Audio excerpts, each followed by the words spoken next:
इंग्रजी व्याकरणात वेअर किंवा वेन सारखे शब्द वापरताना तुमचा कधी गोंधळ उडाला आहे का? म्हणजे हे शब्द कधी एखादी जागा दाखवतात तर कधी दोन वाक्य जोडतात. आज आपण क्रियाविशेषणांच्याच याच इंटरेस्टिंग दुहेरी भूमिकेबद्दल जाणून घेणार आहोत. तर आज आपण काय काय बघणार आहोत?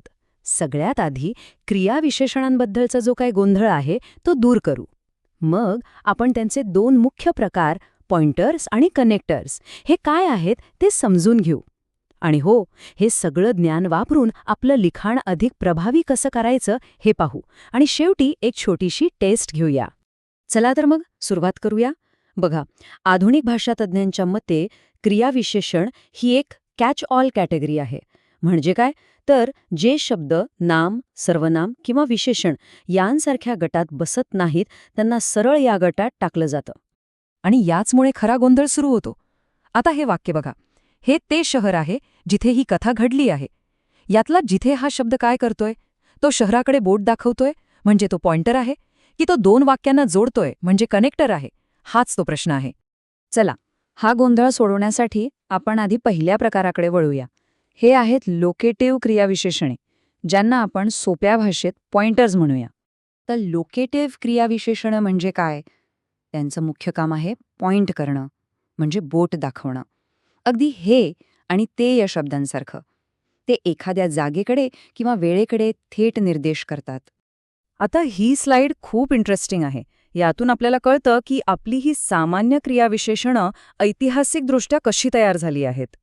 हिअर, देअर, वेअर हे शब्द थेट स्थान, उगम आणि दिशा या संकल्पनांशी जोडलेले आहेत.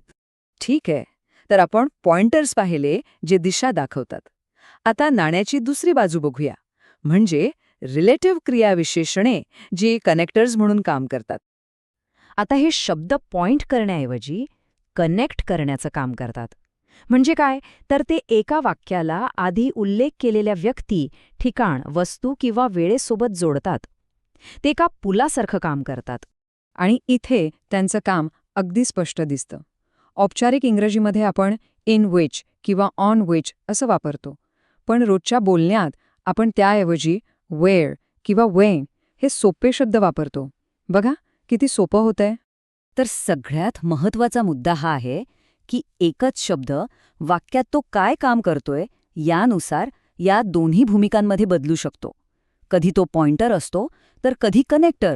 व्याकरणात याला सिंटॅक्टिक होमोनिमी असं भारी नाव आहे, पण सोप्या भाषेत सांगायचं तर एक शब्द कामं दोन.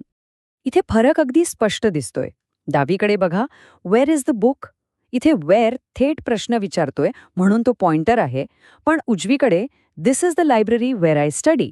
इथे वेअर लायब्ररीबद्दल अधिक माहिती देणारं वाक्य जोडतोय म्हणून तो कनेक्टर आहे. बरं, पण हा पॉइंटर आणि कनेक्टरमधला फरक समजून घेणं इतकं महत्त्वाचं काय आहे? कारण अकॅडमिक किंवा फॉर्मल लिखाण करताना योग्य शब्द योग्य ठिकाणी वापरल्याने वाक्याच्या अर्थामध्ये खूप मोठा फरक पडू शकतो. फॉर्मल लिखाणात क्रियाविशेषण जर चुकीच्या जागी ठेवलं तर वाक्याचा अर्थच बदलू शकतो. समजा तुम्ही क्रियाविशेषण अशा ठिकाणी ठेवलं जिथून ते दोन वेगवेगळ्या शब्दांना लागू होऊ शकतं. याने गोंधळ निर्माण होतो आणि तुमचं म्हणणं स्पष्टपणे पोहोचत नाही. आता इथे गंमत बघा. ह्या वाक्याचे दोन अर्थ निघू शकतात. एक की मी कागद पाडणार होतो पण थोडक्यात वाचलो, किंवा दुसरा अर्थ की मी बहुतेक कागद पाडले पण सगळे नाही. बघितलं, जवळजवळ ह्या एका शब्दाच्या जागेमुळे किती गोंधळ होतोय. आणि हा गोंधळ टाळायचा कसा? अगदी सोपा आहे. तुम्हाला जो अर्थ सांगायचा आहे त्यानुसार क्रियाविशेषण थेट त्या शब्दाच्या जवळ ठेवा. मी जवळजवळ पाडले असते, किंवा मी जवळजवळ सर्व कागद पाडले. बघा आता अर्थ किती स्पष्ट झालाय. आणखी एक गोष्ट, बोलताना आपण अनेकदा ड्राईव्ह स्लो असं म्हणतो. हे फ्लॅट क्रियाविशेषण झालं, पण फॉर्मल लिखाणात स्पष्टतेसाठी ली असलेलं रूप म्हणजे ड्राईव्ह स्लोली वापरणं जास्त योग्य मानलं जातं. चला तर मग आतापर्यंत जे काही आपण शिकलो त्याची एक छोटीशी टेस्ट घेऊया. बघूया आपल्याला किती समजलंय. या वाक्यात जिथे काय आहे, पॉइंटर की कनेक्टर? विचार करा. बरोबर, इथे जिथे हा शब्द पार्कबद्दल अधिक माहिती देणारं वाक्य जोडतोय म्हणून तो एक कनेक्टर आहे. आणि या वाक्यात तिथे हा शब्द काय करतोय? एकदम बरोबर. हा फक्त एका जागेकडे बोट दाखवतोय, म्हणून तो एक पॉइंटर आहे. आता या वाक्यातील जेव्हाबद्दल काय वाटतं? अगदी बरोबर. इथे जेव्हा हा शब्द त्याचा जन्म झाला या क्लॉजला वर्ष या नामाशी जोडतोय, त्यामुळे तो एक कनेक्टर आहे. आणि हे शेवटचं उदाहरण, येथे. हे तर अगदीच सोपं आहे, नाही का? येथे हा शब्द एका विशिष्ट जागेकडे निर्देश करतो, म्हणून तो एक क्लासिक पॉइंटर आहे. तर पॉइंटर आणि कनेक्टरमधला हा फरक फक्त एक व्याकरणाचा नियम नाही, तर भाषेत स्पष्टता आणि अचूकता आणण्याची एक किल्ली आहे. आता विचार करा, तुम्ही तुमच्या रोजच्या बोलण्यात किंवा लेखनात ह्या ज्ञानाचा वापर करून आपली वाक्य आणखी प्रभावी कशी बनवू शकाल?